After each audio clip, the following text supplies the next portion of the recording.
So apa yang saya masukkan adalah akomodasi ni banyaknya dia bergantung kepada persepsi masyarakat. Jadi bagi orang yang autistik kan, typically sensory profile dia akan ada yang lebih sensitif, yang kurang. Apa jenis accommodation yang biasa yang boleh membantu for those yang autistic?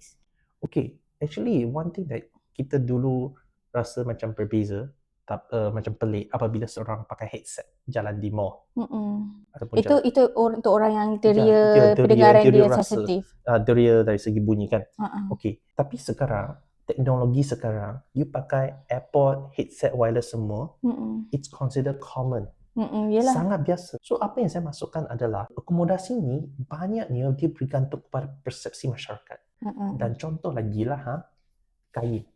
Di luar Malaysia ni kita sangat panas kan. Dia akan jejas kita punya sensory situ.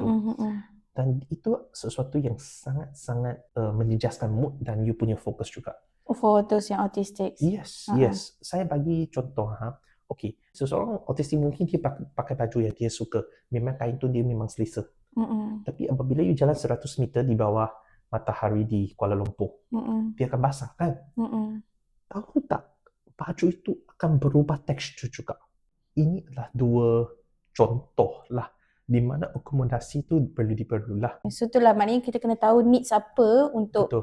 anak-anak kita ke, ataupun kalau kita ni autistic, kita kena tahu kita punya sensory needs. Betul. Baru kita boleh tahu what to do untuk Betul, accommodate diri sendiri kan. Betul. Okay. So macam saya dah tahu brand apa baju yang saya suka. Jokes is that saya tak pernah beli baju sendiri.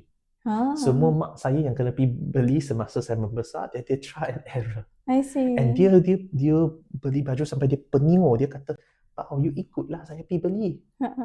Then aku tak suka keluar. You know, because going keluar sangat overwhelming, noisy.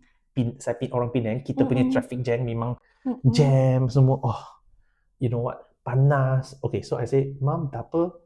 You beli apa, saya pakai apa." Lepas tu saya complain. Okay. Wah, your mom has be very patient lah.